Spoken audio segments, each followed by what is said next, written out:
Persona is dominating the sales charts. Well, actually, the Persona 5 series is, as SEGA just confirmed that the Persona 5 series has topped 13 million in sales across all titles. With the new release of the Switch 2 version of Persona 3 Reload not off to the best of starts in Japan, SEGA recently disclosed their strategy to double down on big game releases on the horizon, with the producer of Persona mentioning just days ago the company's efforts to make the 30th anniversary more exciting. We're talking numbers, we're talking SEGA's update to their content and sales strategy and beyond. So if that sounds good to you, then throw your tarot cards at that like button. Participate in my giveaway of the Deluxe edition of Resident Evil Requiem, where you could be one of 3 lucky winners if that's of interest to you, and close out the year by saving 10% off your total order by using my affiliate link at Supps. All details provided in the description.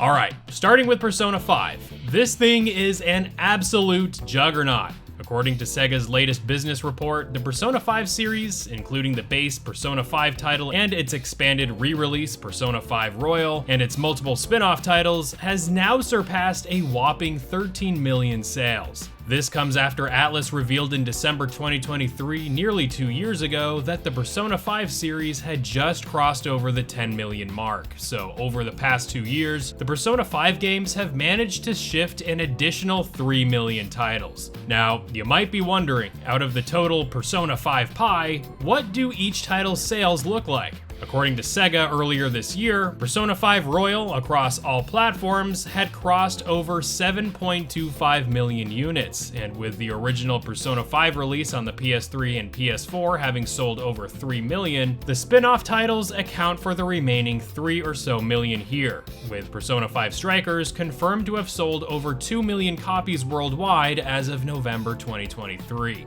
This is an incredible milestone, and it looks like the sales tale of Persona 5 Royal, in particular, is going to propel the Persona 5 series even further. We've seen tons of P5 crossovers over the last several years, and you know just how badly SEGA Atlus are milking Persona 5 for all it's worth when they release a free-to-play gacha game in Persona 5 The Phantom X. Want to know just how good this latest Persona spin-off title is? Go check out this video, linked in the description and at the end of this one. But yeah, Persona 5 isn't slowing down anytime soon. Now, moving over to how Persona 3 Reload is doing, we haven't received an updated sales figure for that title since July, but shortly after the Switch 2 version's announcement, Atlus revealed that over 2 million copies had been sold, which means that Persona 3 Reload had sold over 2 million copies in about a year and a half's time. Now, while we don't have any idea how well the Switch 2 version has been selling outside of the physical release in Japan, the Japanese numbers for the sales of the physical edition of the title on Switch 2 came in at just under 7,000 units sold. This data comes from the title's first week on the market, and unsurprisingly, we see that the newest Pokemon title continues to sell exceptionally well on the platform, along with Mario Kart World. Now, I know this isn't the most fair comparison in the world, but hopping back to Persona 5 Royal's debut week on the Switch in October 2022, a time when that platform had been out for over 5 years, the Switch edition of Persona 5 Royal came in nearly at a whopping 46,000 copies sold.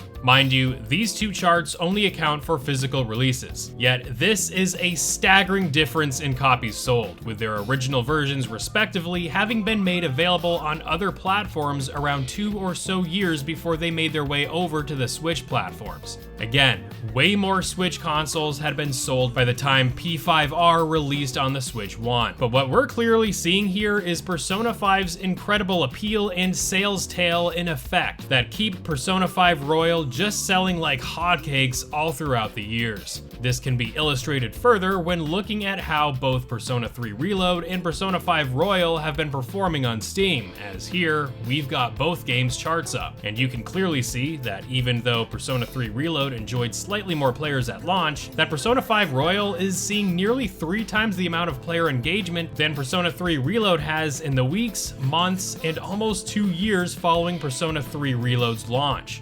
No doubt, Persona 5 has really commandeered the Persona series, and is a huge reason why Atlus has enjoyed such success over the years, but looking ahead, Parent company SEGA has its eyes on the future that sheds some light on what we may expect over the coming years. Kicking off SEGA's recent business report, the company announced that even with Persona 5 topping 13 million in sales, the company reported a 16.8% dip in income. The following report, summarized by Vicky Blake over on gamesindustry.biz, explored strategies the company would take moving forward to drive up revenue. But before we get into the company's plans, I thought I'd mention the interesting ratio of SEGA's game sales by region, as this latest report revealed that SEGA's biggest market share in 2024, around 69%, came from Japan, with North America, Europe, and other Asian markets rounding out the rest in descending order. No real surprise there, as SEGA's big franchises, like Persona, Like a Dragon, and Sonic, to name a few, are synonymous with Japan and Japanese video game culture. But no doubt, these games are making big impacts on other regions, and this latest report outlines how they are attempting to do just that.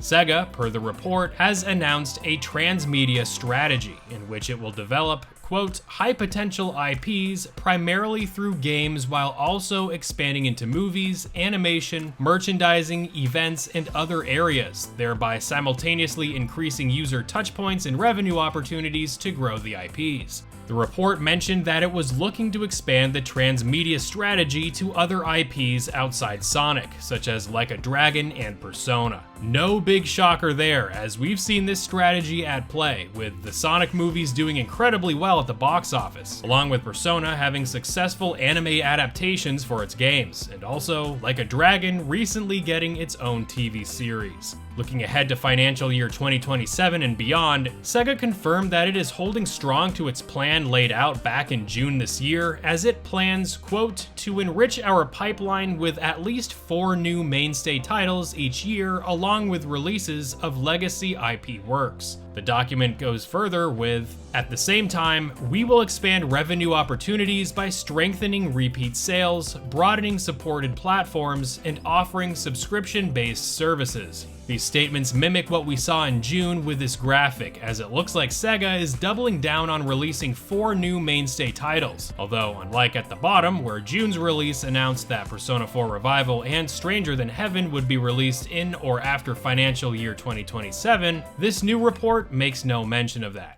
That's not to say that we should be worried about Persona 4 Revival or Stranger Than Heaven getting delayed. Far from it, as Persona producer Kazuhisa Wada said days ago that, quote, next year marks the 30th anniversary of Persona, so we'll be ramping up our efforts to make Persona even more exciting. Yeah, these are just words, and seeing as how disappointing Persona's 25th anniversary was with its exclusive merch, re-releases, and spin-off announcements, I would understand why you may be more than just a little skeptical about Persona's big birthday coming up, but considering Persona 3 Reload is finally behind us, and with Persona 4 Revival officially revealed with a potential release window beginning April 2026, as revealed during the previous SEGA business report, I'm keeping the hope alive that next year is going to finally be the year where we get announcements for Persona 6. Heck, even just a teaser acknowledging Persona 6 even before Persona 4 Revival releases would be enough to generate immense amounts of hype for the franchise, but that's one man's wishful thinking, and we don't know until SEGA Atlus makes that reveal themselves. I feel like they've heard the fans loud and clear the fatigue fans have had with Persona 3 Reload re-releases and more spin-off titles for Persona 5, and with next year punctuating the series' 30th year, the quote, we'll be ramping up our efforts to make Persona even more exciting should be taken as promising words for a franchise whose popularity continues to grow.